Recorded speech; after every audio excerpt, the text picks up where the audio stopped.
posted by you/note moving in _. I'm very annoyed, he didn't even speak to me about it. We had so many discussions about moving in together, getting married, and then he goes and purchases a truck $2,000 more than his yearly salary. If you're asking how can a truck be $87,000, that's the price you get when you put every addition you want on it. He showed me the truck expecting me to be excited, and I was livid. When he bought this truck, we were only a month from moving in together. We got into a bad argument where he told me it was his money and he could do whatever he wanted with it. So I said fine, and I told him I'm not comfortable moving in with him anymore. I asked my landlord if my apartment was still available and if I could renew my lease, and they said yes. Now my boyfriend is saying he can't afford his place and his truck. I don't feel bad. You should have thought of that before buying something so expensive without talking to your girlfriend of 2 years. I have had some of his friends' girlfriends reach out to me and say I should support him, and one even said that I'm not loyal and this shows I wouldn't support him if we were married since I run away when finances get bad. That's total BS. He didn't lose his job or get hurt. He bought an expensive item without discussing it. I have been trying to get him to return the truck because it's already affecting his finances badly. He has only had this truck for 2 weeks, and he is worried that in the next month or two, he won't be able to cover all the expenses he usually has. This past weekend, we had another argument, and I think our relationship is going to end. I'm not helping him pay for this truck, and I'm not moving in with him. I have asked for a break and will be thinking about what to do. Edit. I appreciate the different opinions everyone has given me. I have a lot to think about. To answer 2 questions, no, he doesn't need the truck. He works from home, and if he has to check in at work, he has an office. Also, his friends and their girlfriends know about this issue because he asked for their views when we went to a get-together last week. Only 2 girlfriends reached out to me to tell me I wasn't being supportive, the others have minded their own business. Update 6 days later. Yeah, so I broke up with him mainly because I realized we aren't financially compatible. Before I go into what happened, I do want to say something. I understand we weren't married, but we were both moving together into a new place and had several discussions about this move and our plans for the future, including marriage. For the people private messaging me saying it's his money and he can do whatever he wants or, you're only 2 years into a relationship, you're not a wife, I know that, and I have never asked what is in his bank account or told him what to do financially. I'm aware it is his money, but I also know his financial situation, and he was making decisions without my input that, if we were to stay together, would not only affect him but also our relationship, and our financial situation for years to come.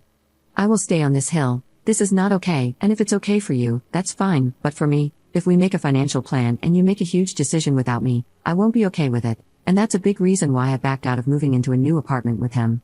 I would have never made a decision like this without his input at all. The main reason why we decided to move in together was to take the next step in our relationship but also to pay down our debts.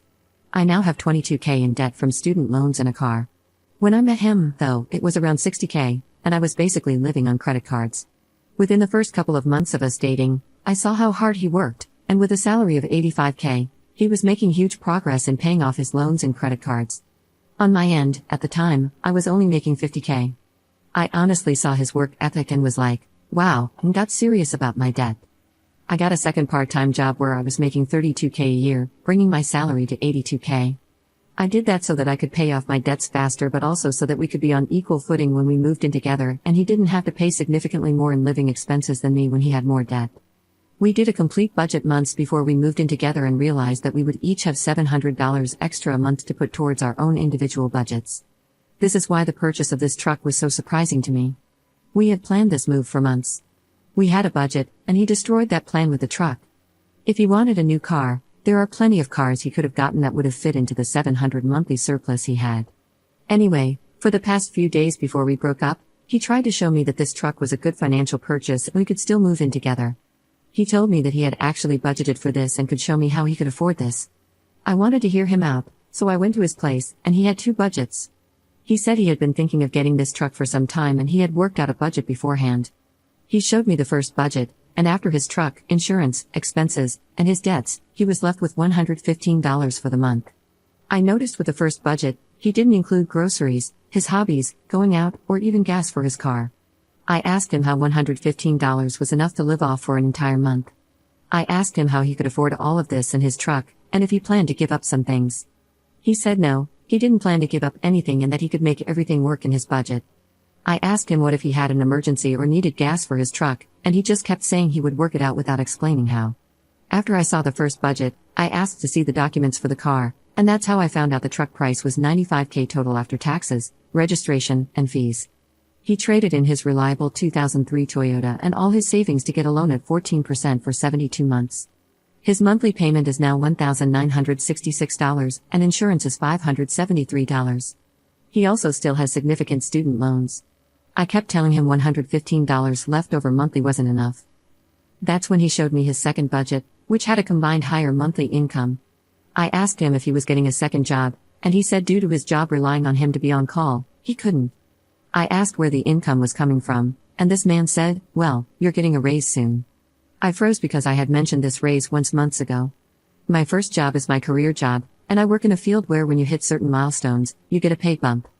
In September, if my raise is approved, I will go from $50K to $80K, and with my second job, my total yearly income will be $112K. But getting the raise isn't a guarantee. You have to meet certain criteria, and if you don't, you have to wait 3 months before trying again. When he said that, I was quiet, and then I said, "So you planned a budget that included additional income that I wouldn't get for at least 6 months and income that I might not even get in September?" He said when I got my raise, the ratio of what he would pay would decrease, and he would have more disposable income. I asked him why it was okay for him to plan budgets with my income but yet I had no say in how he spent his. He couldn't answer that. I told him I had no issue with paying more bills if I got a raise, but the fact that he banked on that, didn't discuss it, and now expects me to be okay with this is ridiculous. I also said there's no way I wouldn't be paying more with the first budget because he wouldn't have been able to survive on $115. I told him he didn't communicate, and this is on him because he made huge financial plans without discussing anything. Finally, I told him I would never have done any of this without going to him first because I thought we were a team that was building something. I ended things the next day, and he has been trying to reach out, but I'm not interested. He has financially crippled himself with his truck. If with my income now, he could barely make it, he surely isn't making it on his own. I really hope that things work out for him and he is able to keep his truck and recover, but I'm not paying the consequences for such a massive financial mistake that is going to hugely affect him for years to come. If I were to stay, this financial decision affects me as well and would continue to affect both of us for years. Again, this is different from becoming ill or losing a job. He chose this and refuses to budge and fix it. I now realize we are not financially compatible, and that's okay, and I wish him the best. Second update 6 months 2 weeks later. Hi everyone. So I posted a few months ago about a situation I was dealing with regarding my ex and him buying a car without telling me. I really doubted myself when I first made the post because I had received such strong negative reactions from others about wanting to back out of the move. I appreciate the comments I got, not only on the post but through messages as well.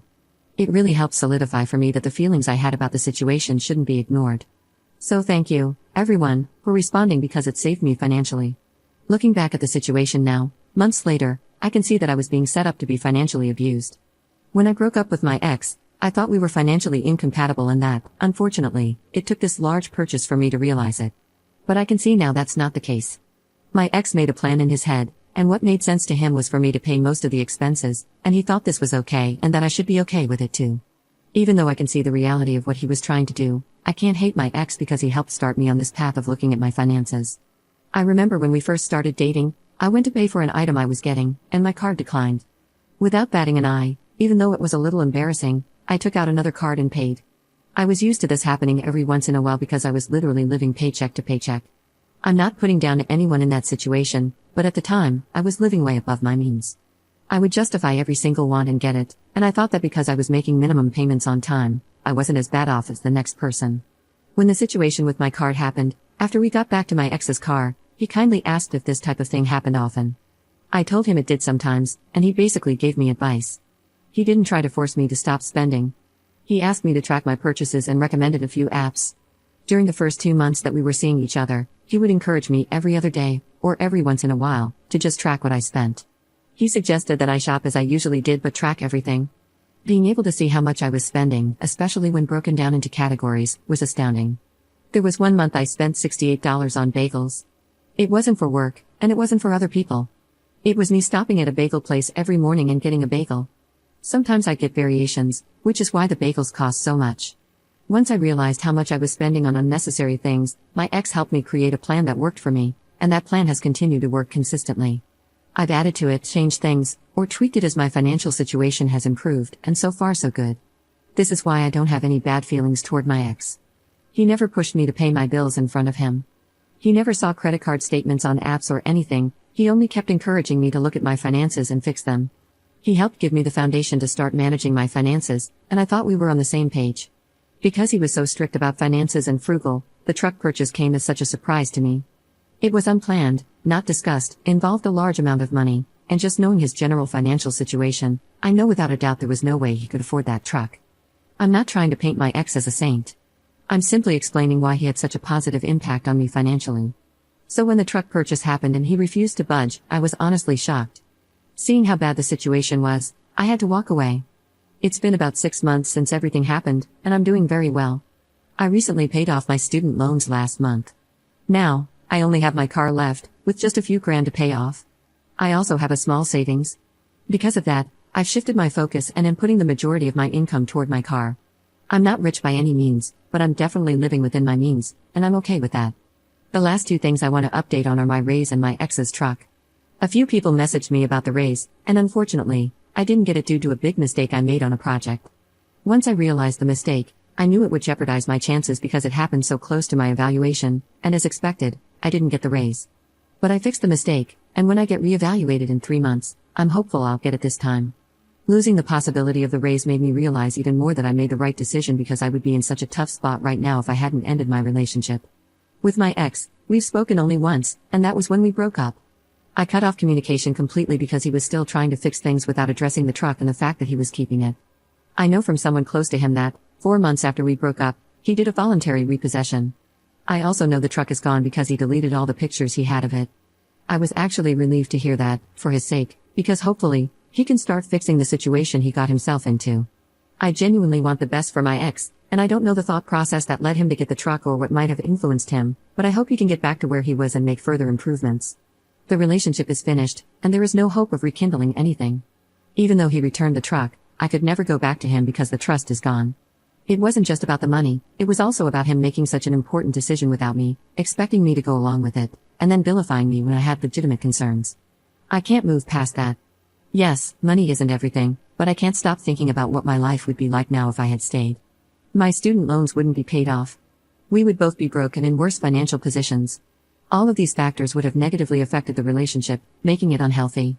I'm glad we broke up, and I have forgiven him for what he tried to do to me.